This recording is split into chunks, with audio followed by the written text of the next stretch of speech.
Olá, eu sou Luiz Rodrigues, estudante do livro Universo em Desencanto, e no episódio anterior a gente falou do foco de luz se formando, do Sol em gestação e daquela passagem em que o calor vai deformando tudo, saindo a resina que empola, queima, torra e vira cinzas, e saindo a goma que derrete e com o tempo vira água.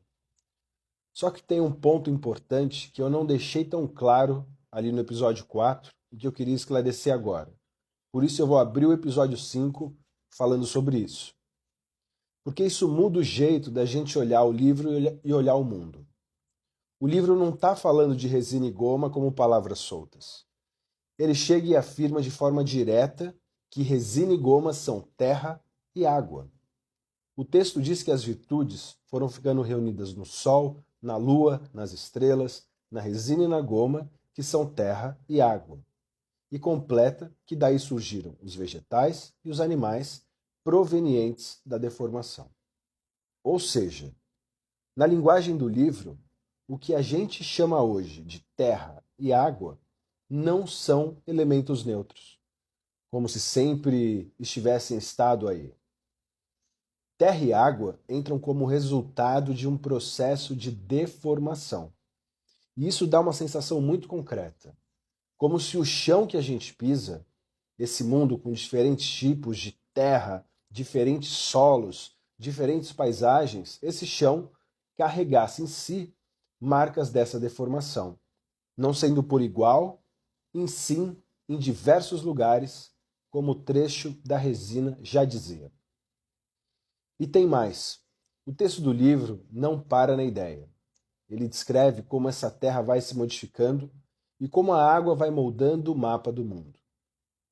Ele disse que conforme o foco esquentava, as vegetações iam se modificando e tudo cada vez ia descendo mais.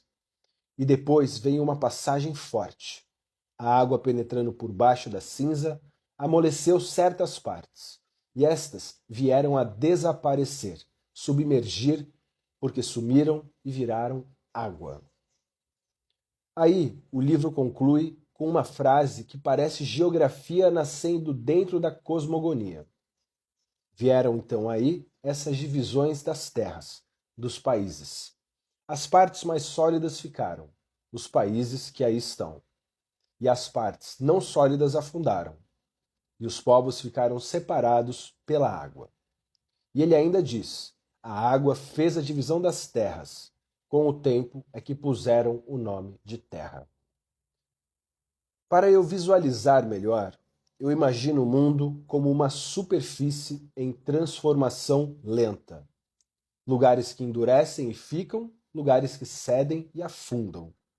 E a água ocupando o que não sustenta.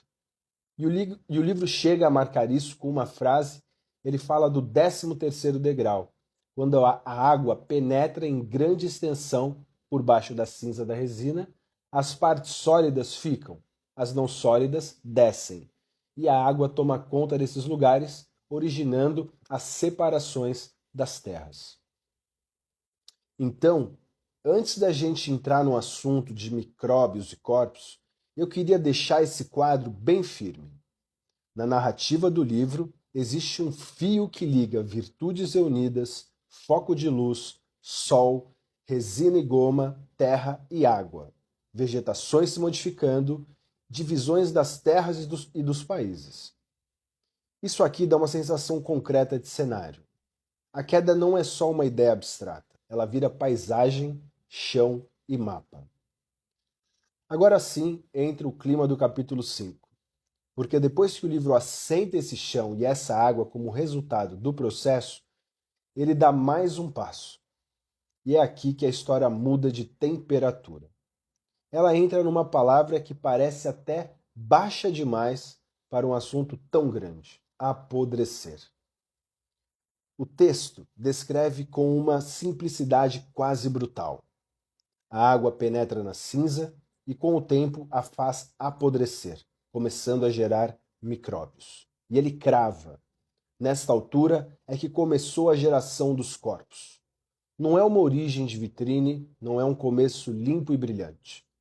É como se a escrituração dissesse: se você quer acompanhar essa história até o corpo em que você está agora, você vai ter que encarar o preço total da queda sem desviar o rosto. É forte. Eu gosto de ficar um segundo nessa palavra, apodrecer, porque ela tira qualquer romantização.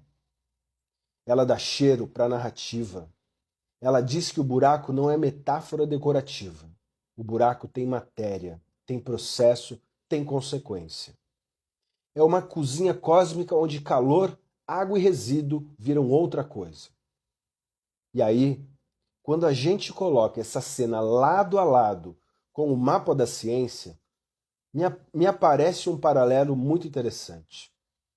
Não como quem quer misturar tudo numa fórmula só, mas como quem olha o mesmo mistério por duas lentes. A ciência também não imagina o começo da vida num ambiente higiênico. Ela fala de mares primitivos, energia, tempo, reações, ambientes extremos. Muda a linguagem, muda o método, mas fica a intuição comum bem incômoda. Vida não brota de vitrine esterilizada. Brota no bruto, brota no resíduo. Depois disso, o livro entra naquela sensação de desfile. Micróbios, corpos completamente diferentes, fases de entendimento. Ele descreve os corpos procurando se entender da melhor forma possível. Primeiro por acenos, depois por urros. E coloca detalhes fortes. Um tempo em que não se alimentavam, eram alimentados pela própria natureza. Depois, o nascimento do que não existia. Olhos, boca. Depois, fases em que enxergavam, mas eram surdos e mudos. Depois a voz nascendo em urros e guinchos, gaguejos, até ir se lapidando. Se eu puder traduzir em imagem, é como se a vida estivesse com muito tempo e muita deformação, construindo recursos que hoje a gente toma como óbvios. Visão, audição, voz, linguagem, entendimento. Em cada etapa, achando que aquilo era definitivo. O livro bate nessa tecla. Quem está dentro do buraco tende a confundir a fase atual com o destino final. E aí, ele chega naquele diagnóstico que desconcerta. Animal racional, sem fanfarra, sem ápice da criação, bicho e ponto. Só que dentro da lógica do livro existe um contraste. Por trás desse corpo existe um princípio que não nasceu aqui.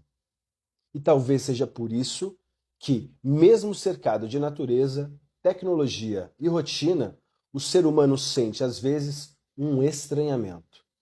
Como se alguma coisa em nós pedisse uma clareza que o corpo sozinho não dá. Eu quero parar por aqui hoje, porque senão a gente entra no próximo degrau sem deixar esse bem assentado. Hoje a gente fez duas coisas. Primeiro, completou o episódio anterior, deixando claro como o livro descreve resina e goma como terra e água, e como a água participa das divisões das terras. E depois entrou no passo seguinte, que é o apodrecimento, os micróbios e o começo da geração dos corpos. No próximo episódio, eu continuo sim essa nossa sequência. Como esses corpos vão se consolidando, como a comunicação vai nascendo, e como isso encosta no ponto do animal racional dentro do buraco, e naquela pergunta que continua voltando lá do fundo. Se tudo isso nasceu de tanta perda, o que ainda pode ser ganho aqui dentro? Se esse tema te tocou de algum jeito, deixa por favor um comentário, mesmo que seja uma dúvida curta, mesmo que seja uma leitura diferente. Sabe por quê? Às vezes, uma frase simples abre uma janela inteira. Muito obrigado por me acompanhar até aqui e até o próximo encontro.